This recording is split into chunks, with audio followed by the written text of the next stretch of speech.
Good afternoon, everyone present here. Welcome to yet another webinar of Team Triss, where we will be discussing about effective strategies for managing scope creep.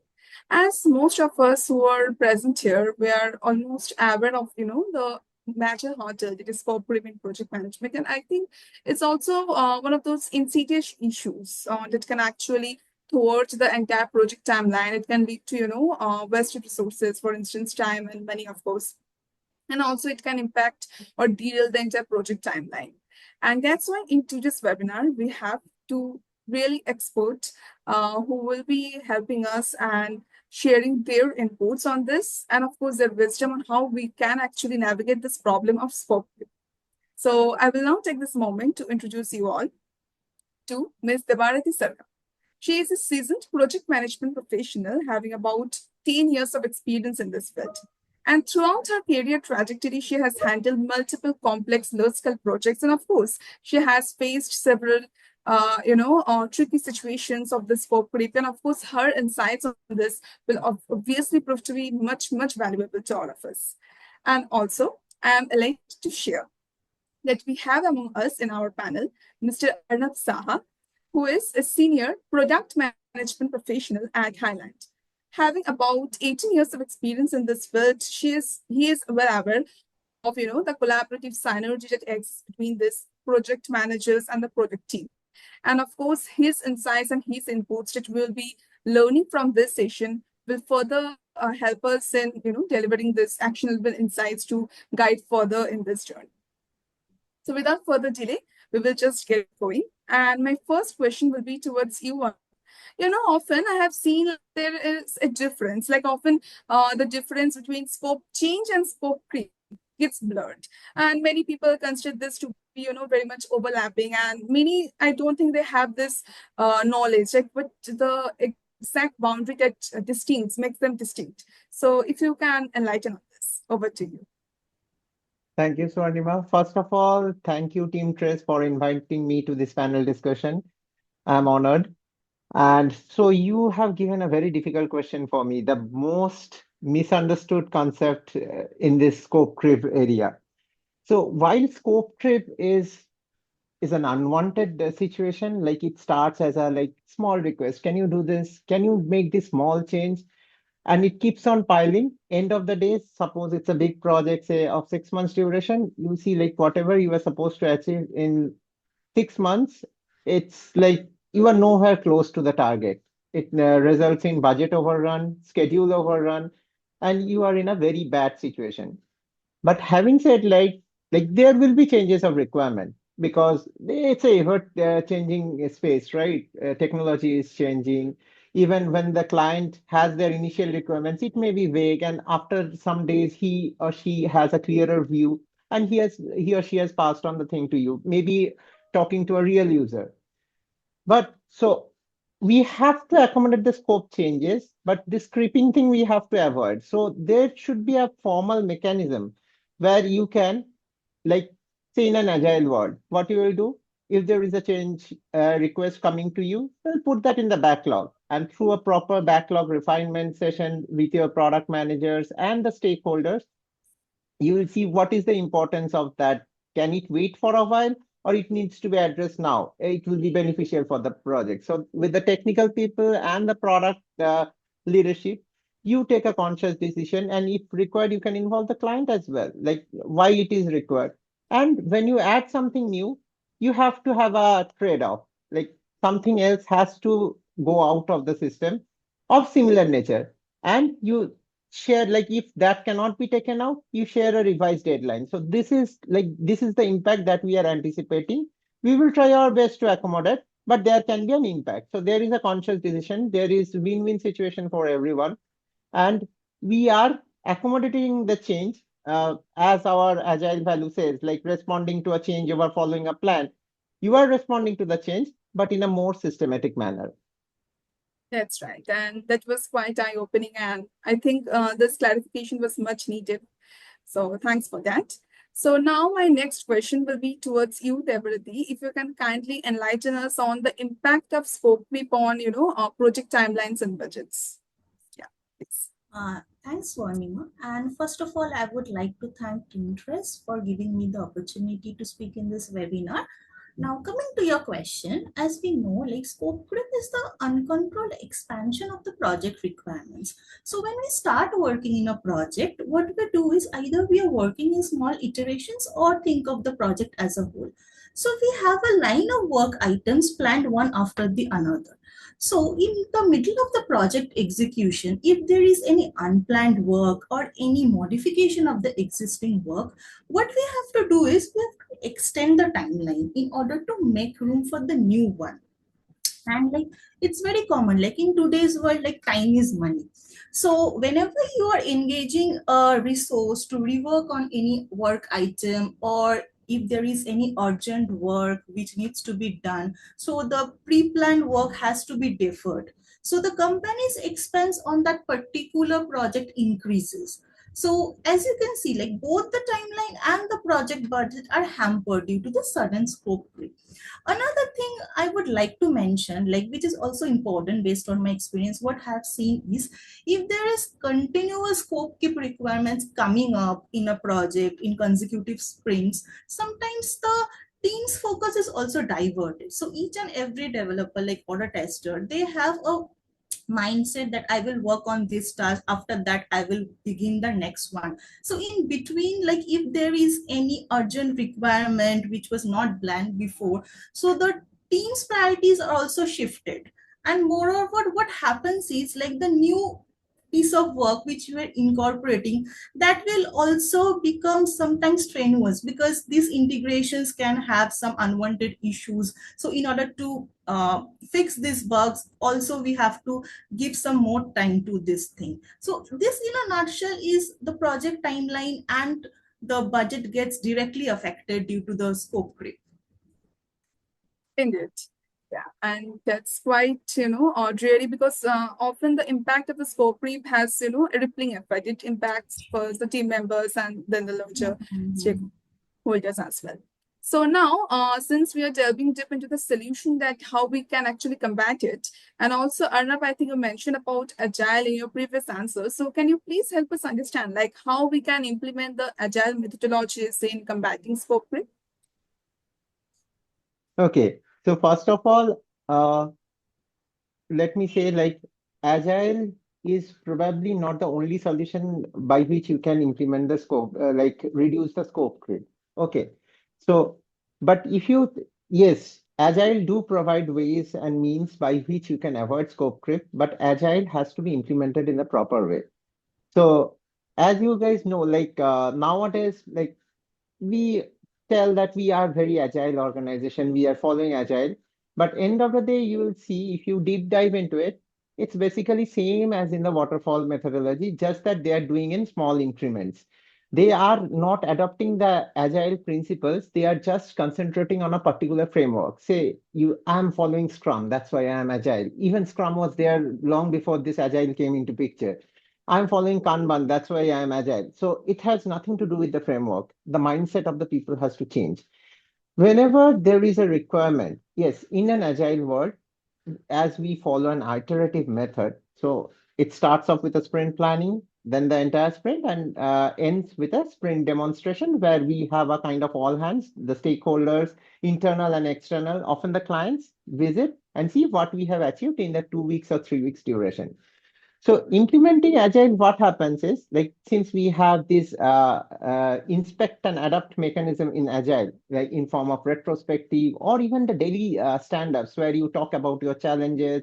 Whenever there is new thing introduced, you say like I'm currently working on this. I cannot accommodate this thing at the moment. That time your scrum master or the agile coach and even the product management professionals like the PO and the PM has to respect the fact once the sprint has started, we will not push any new requirements. Yes, there can be new things coming within the sprint, but that should go into the backlog. The team should not be bothered about that. We will have a proper backlog refinement session. We will assess the impact, talk to the client, and understand the trade-off, and then we will bring it to the next sprint or the subsequent sprint as it is deemed to. So this is how we can avoid. And also during the retrospective session, we can highlight these things. See, sometimes, like I would say, it happened with me yesterday. So we have launched a new product, and there was a particular requirement that an identity provider has to be there as a prerequisite to use the modern UI. We have launched it. It was a miss from my end, being a product management professional, that it should have been called out explicitly in the documentation. And we have to give the client time to probably procure that identity provider, or we have to work out on the costing side. Like we should not be adding extra cost to the product, right? So what happens is we have to do one workaround so that the client can still buy the solution and do their upgrade.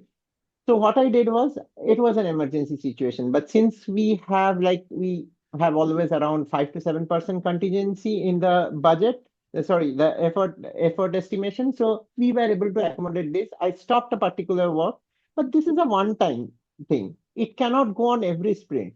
One time or the other, things will go out of place. The world is not ideal, right? So there will be situations where you have to do this kind of things, but as we had that contingency effort, it could be accommodated within the sprint with doing minimal damage. Yes, definitely, as Debarati was mentioning in her last answer, it's a challenge for the developer who had to stop his current work and concentrate back on this one.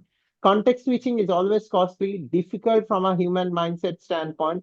It was difficult, but he or she was like, he was okay because it's not a regular practice. It's a once in a while. So he was like, okay, I'm doing this, but please, let's not make it a habit. And I promise this is not going to happen. So this way, if you implement agile in a proper way, you should not squeeze to your ultimate velocity. You should keep some buffer to accommodate these emergency situations. And also when you are adding something, you have to pause your current work. If you say both the things are priority, it will lead to resource burnout, and we are not addressing the scope changes properly. It's a scope creep anyway. Yeah, indeed. I think it was quite spot on and quite also eye-opening with the rich real-life examples that you provided. So in this context, I would like to ask you, Debarati, like what kind of real-life instances further that you have witnessed, basically from the client end? Like we all know that the client often comes up with the request that yeah, just it's just a 2 minutes job or something like that. So, if you can kindly shed light on that and also help us understand like how we can prevent that, and if not completely prevent, then how can we just come up with certain strategies by which we can handle the entire situation? Yeah. Okay, so as you can see, like in my entire career, I have come across numerous situations where scope creep happened due to improper project documentation. I think I can better explain by sharing one of my experiences. So, a few years back, almost 3 4 years, I was working on a native mobile application that was related to a logistics in an European country. So in the project documentation, we had like a payment gateway integration, and the initial mobile app screens which we designed during that time had the payment method of card payments. Either the user can pay, but either their debit card or credit card. And the initial screens were approved by the client also. Then we proceeded to the development. But in that particular sprint, when we were doing that in payment integration, the time allocated was 2 days and 2.5 days. Fine. So we developed it, the payment gateway integration. Users were successfully able to pay by using their cards. When we were showing the demo to the client, and the client told it's okay. But apart from that card payment method, I want the additional payment methods like bank directs, bank transfers. Then we were not aware because it was not mentioned in the project documentation. It was not told by the client during the initial design phase as well. But the client was very adamant, like without it, we cannot let the app go in the market because the targeted audience were more convenient in those payment methods. So what we have to do is we have to extend the sprint. What we thought of a 2 or 3 day job went to almost 6 to 7 days or even more. So this is how like this we have like we generally face many such encounters while handling the project, where the proper expectations were not stated by the client initially, and when we were executing the project, this comes up at an urgent requirement. So this is how, like, this is one example of a scope creep. So what I would suggest it, like, whenever in the initiation of a project, when the project manager is dealing with the client, ask multiple questions to the client, get the requirements from the client as much as possible, though it is not so much easy, because sometimes the clients are also not very clear about their requirements, because in the middle of the project requirements they see other reference mobile applications and website and try to incorporate them in their own product. But still I would tell, like, if there is, I mean, if the project requirement is not clear, at least send a change control process, so that whenever there is any unwanted change coming up, it has to be properly evaluated, it has to be analyzed, the consequences, and then the team should working on the project. And sometimes, based on my experience, I have seen the clients are also supportive. If they come up with a new requirements, they also adjust to the new timelines. And various is always the other side of the story. Some clients are adamant, they come up with the requirements and they don't adjust to the new timeline. So this is how real life scope creep happens. Yeah, that's right. And I think, like as you said, communication and proper documentation of everything is very, very crucial, for this. And since we are talking about communication, I think I would, like I have heard that remote and hybrid work environment, has created this problem in communication, like communication bridge is happening. Like I have heard all this. So, but I just want to ask Arnab that, is this really true, or is this a myth, or like, does it really contribute to scope creep? Or if it does, then how? Like, so if you can share Okay, like this, yeah. I understand. Okay, so Anima, let me tell you first thing, like hybrid work environment has no direct correlation with the scope creep. So it all boils down to what Debarati was telling, communication. So in this agile world, we always stress upon, we say like individuals and interactions over processes and tools. So often we have a like misconception that individuals can communicate only when they are sitting side by side. And if they're in remote environment, they cannot communicate with each other. So think of a situation like pre-pandemic era.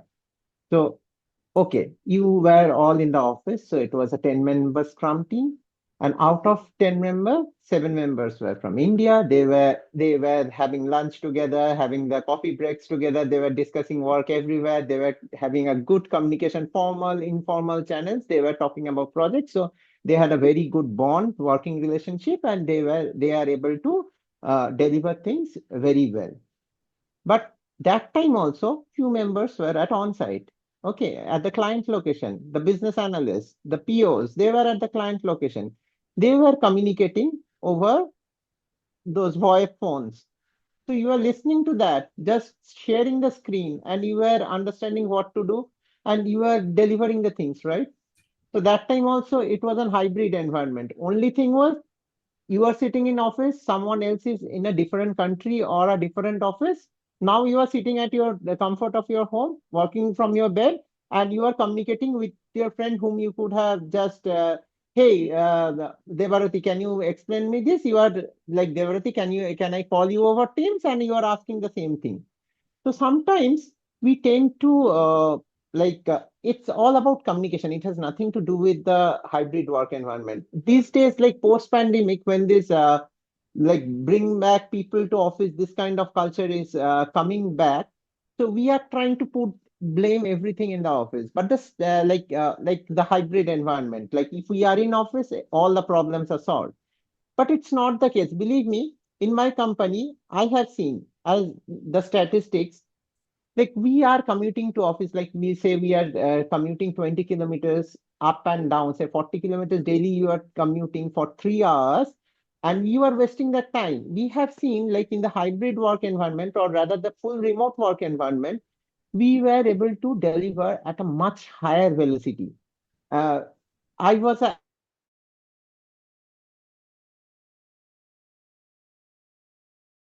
we shot up so high that I got a question like, Arnav, what's going on? Are the management putting more pressure on this? It was nothing because they are saving the time. And since it was pandemic and people were taking less leaves and all, and they had the comfort of home, and they could settle out the family issues because they are at home, and still they could contribute to work, and they were definitely delivering at a more efficient manner than they are delivering from office. So it's all about communication. If you cannot communicate properly, if the requirements are not clear, if there is something which is lost in translation, there will be scope creep. Whether you are in office, whether it's a hybrid environment, whether it's a full remote work, it has no direct correlation to scope creep. Believe me. Yeah, exactly.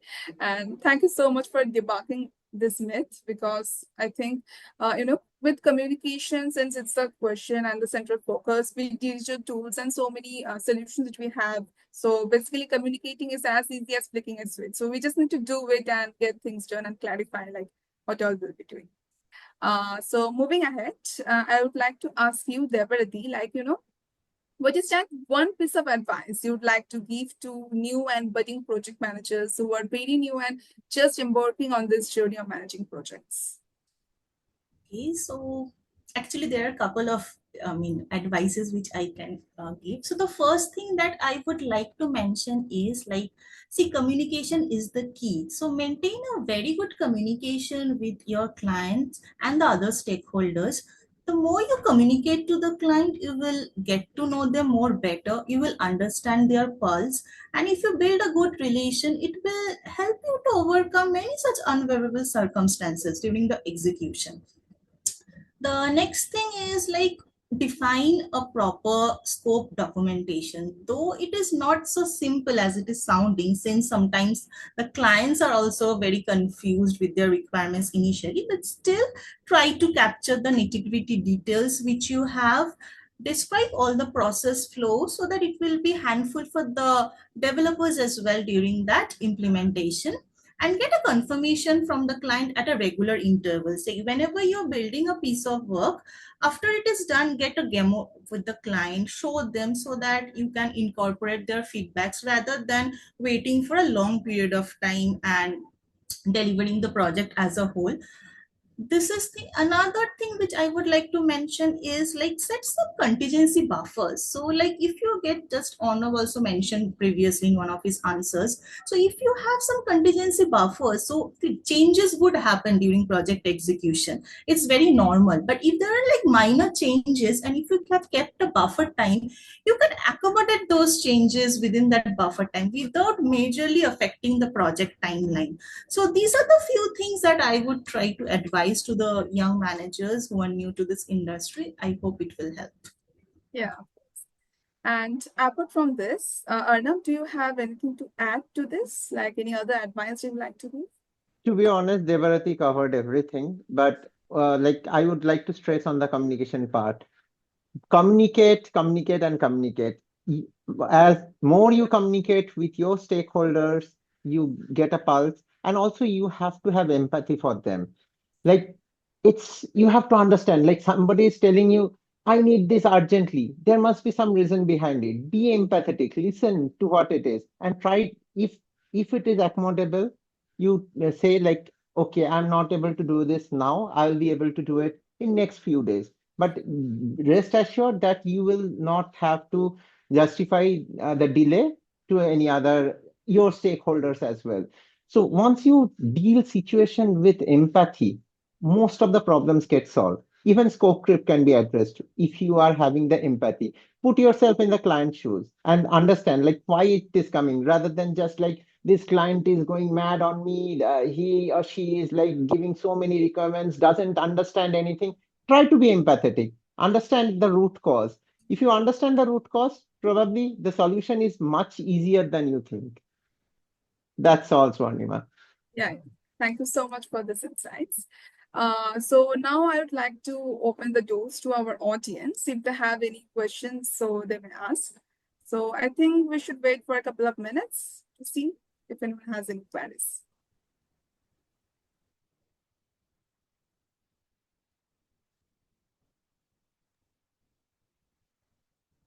I think Shomik has a query, right? Yeah. Right. Thank you. I just wanted to know what would be our best pushback strategy against scope dip when it comes up. and very high timeline. Sure. So, Shomik, as I said, maybe you don't have to push back because some requirements which are coming through, maybe they are very legit and you need to act on it with urgency. As I gave the example, like it happened with me yesterday, it had to be dealt with urgency. So just analyze and see if it is urgent. So it is always a trade-off. It matters about the prioritization.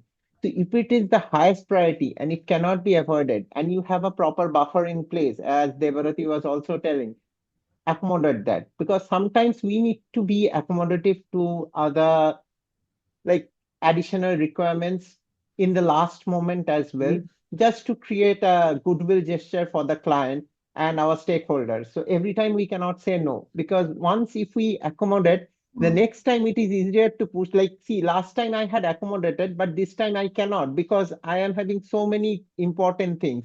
So you sit with me, prioritize, because in the like product backlog, there is like top to bottom, the topmost have the highest priority and the bottommost has the lowest priority. So do you want me to change the priority? And if it is within the sprint, I cannot change the priority also. Right. I did it as an emergency thing, but no, it cannot be a practice. So that's the way I think, Shomik, you can address scope creep.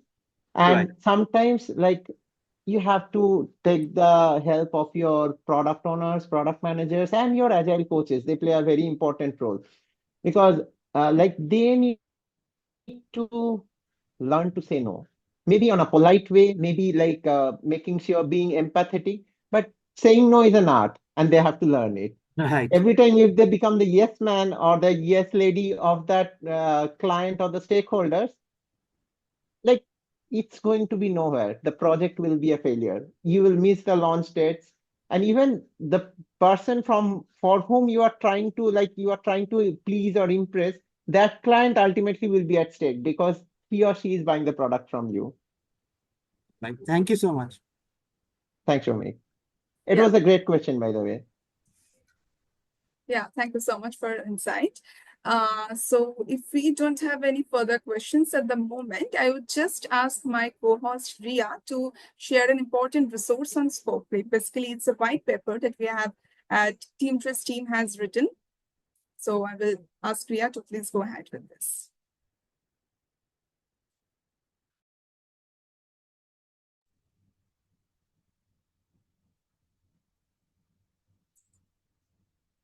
So I will just share it.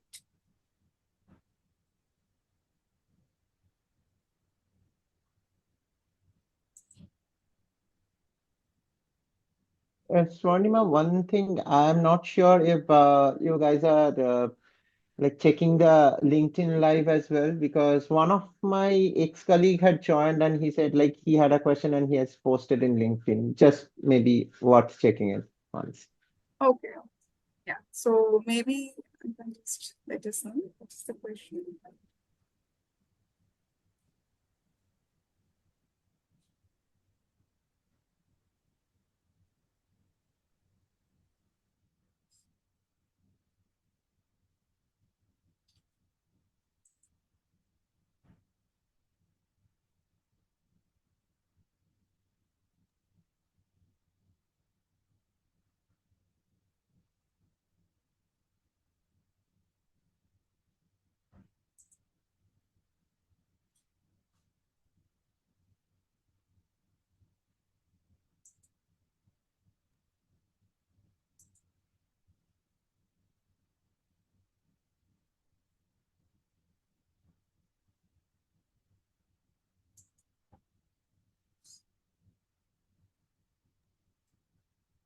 I think the question that came up on LinkedIn, so maybe some glitches happens. We're just trying to see this question.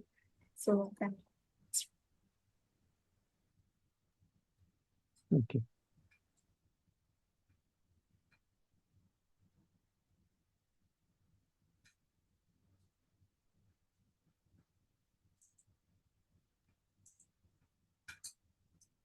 Any more questions from anyone? Feel free to ask anything.